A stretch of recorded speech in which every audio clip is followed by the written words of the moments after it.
এই মুহূর্তে বড় খবর, পশ্চিমবঙ্গের এসআইআর এর খসড়া লিস্টে নাম থাকার পরেও হিয়ারিং বা শুনানিতে হাজির হতে হবে। হ্যাঁ, ঠিকই শুনছেন, কমিশনের তরফে ইতিমধ্যেই সম্পূর্ণ নতুন আপডেট অন স্ক্রিন দেখুন। খসড়া তালিকা প্রকাশ, নোটিশ 1,63,00,000-কে। শুনানি শুরু 23শে ডিসেম্বর থেকে। এই 1,63,00,000 ভোটার কারা, কাদেরকে শুনানিতে ডাকা হবে, আপনাকে হিয়ারিং এ যেতে হবে কিনা আপনি কিভাবে বুঝবেন? তাছাড়াও খসড়া লিস্টে নাম থাকলেই যে ফাইনাল লিস্টে নাম উঠবে তেমনটা কিন্তু নয়। ইতিমধ্যেই কমিশনের তরফে সম্পূর্ণ নতুন আপডেট দিয়ে জানানো হয়েছে, পশ্চিমবঙ্গের এসআইআর এ 1,63,00,000 ভোটারকে হিয়ারিং এ ডাকা হচ্ছে। হিয়ারিং এ যাওয়ার পর আপনাদের কোন কোন তথ্য চাইতে পারে কমিশন, অর্থাৎ আপনাদের কাছ থেকে কোন কোন ডকুমেন্ট চাইতে পারে, কোন কোন জিজ্ঞাসাবাদ করতে পারে কমিশন, সমস্ত আপডেট কিন্তু আগাম জানিয়ে দিল এবার কমিশন। আপনাকে হিয়ারিং এ যেতে হবে কিনা আপনি এই ভিডিওটি দেখলেই কিন্তু বুঝতে পারবেন। কাদেরকে হিয়ারিং এ ডাকা হচ্ছে, এ নিয়ে কি জানানো হচ্ছে, সমস্তটাই জানতে ভিডিওটি সম্পূর্ণ কন্টিনিউ করুন। ভিডিওটি শুরু করার পূর্বে ছোট্ট রিকোয়েস্ট, যারা চ্যানেলে নতুন চ্যানেলটিকে সাবস্ক্রাইব করে রাখবেন, আর ফেসবুক পেজ থেকে ভিডিওটি দেখে থাকলে পেজটিকে ফলো দিতে একদমই ভুলবেন না। অন স্ক্রিন দেখুন, মঙ্গলবার বাংলায় প্রকাশিত হলো বহু প্রতীক্ষিত খসড়া ভোটার তালিকা। এসআইআর এর এই প্রকাশিত তালিকা অনুযায়ী বর্তমানে রাজ্যে ভোটার সংখ্যা হলো 7,08,16,631, অর্থাৎ 2025 সালের তালিকা থেকে বাদ পড়েছেন মোট 58,20,898 জন ভোটার। খসড়া তালিকা প্রকাশের পরেই এবার শুনানির প্রস্তুতি শুরু করে দিল কমিশন। আগামী 23শে ডিসেম্বর শুরু হবে শুনানি প্রক্রিয়া, অর্থাৎ 23শে ডিসেম্বর থেকে 1,63,00,000 ভোটারকে শুনানি বা হিয়ারিং এর জন্য ডাকা শুরু করবে কমিশন। আপনাকে শুনানিতে ডাকা হবে কিনা আপনি কিভাবে বুঝবেন, আজকের এই ভিডিওটি দেখলেই কিন্তু সমস্ত আপডেট বুঝতে পারবেন। তো দেখুন, এই দিন সকাল থেকেই সাধারণ মানুষের মধ্যে খসড়া তালিকা নিয়ে আগ্রহ এবং উদ্বেগ ছিল চরমে।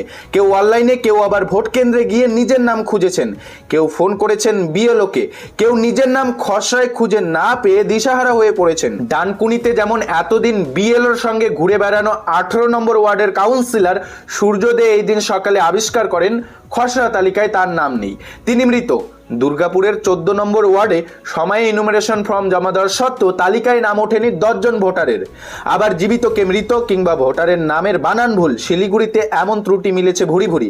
একই সঙ্গে তালিকায় ভোটারের নাম হিন্দিতে লেখা হয়েছে বলে অভিযোগ এসেছে।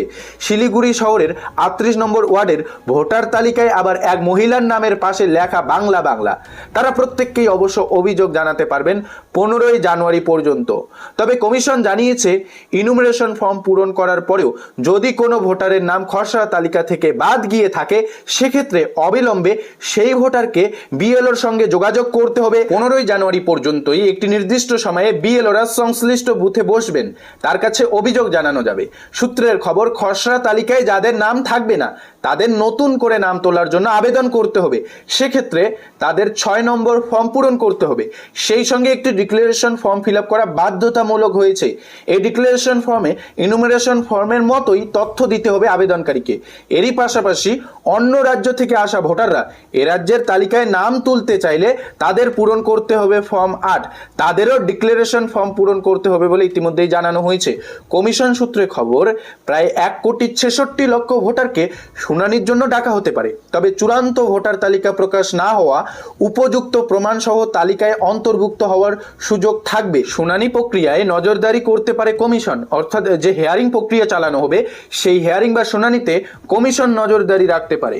সেজন্য ওয়েবকাস্টিং এরও ব্যবস্থা রাখা হবে শুনানি পর্বে। অনলাইনে শুনানিতে যোগ দেওয়া যাবে কিনা তা অবশ্য স্পষ্ট করেনি কমিশন।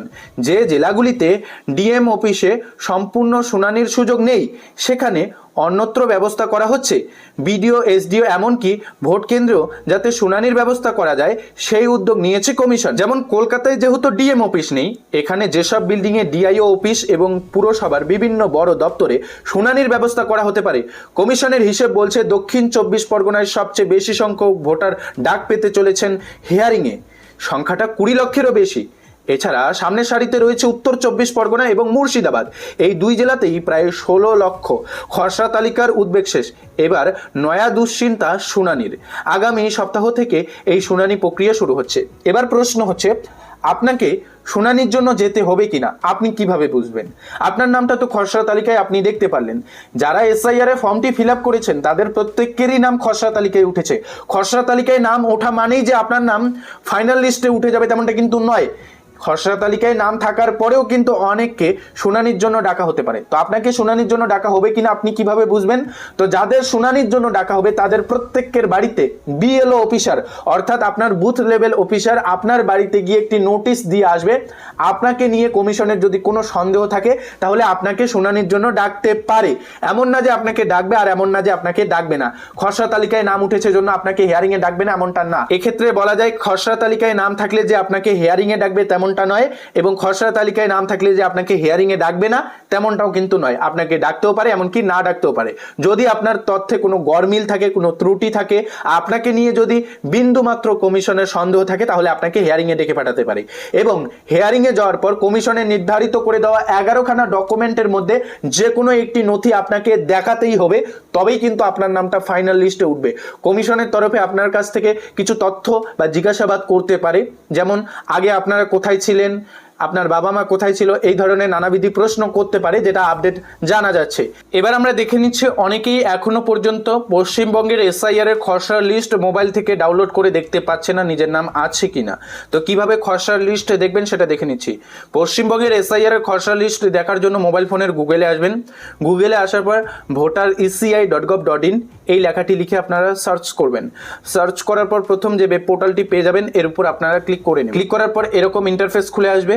আপনার মোবাইল ফোনটি ডেস্কটপ সাইডে অন করা না থাকলে সাইডেই দেখতে পারবেন 3 ডট অপশন, এর উপর ক্লিক করে দেবেন। একটু নিচে স্ক্রল করার পর দেখতে পারবেন ডেস্কটপ সাইড, এটা অন করে নেবেন, তাতে লিস্টটি বার করতে অনেকটাই সুবিধা হবে। এরপর আপনারা কি করবেন, একটু নিচে স্ক্রল করবেন। নিচে স্ক্রল করার পর দেখতে পারবেন এখানে একটি অপশন দেখতে পাচ্ছেন ডাউনলোড ইলেকট্রাল রোল, এর উপর আপনাকে ক্লিক করতে হবে।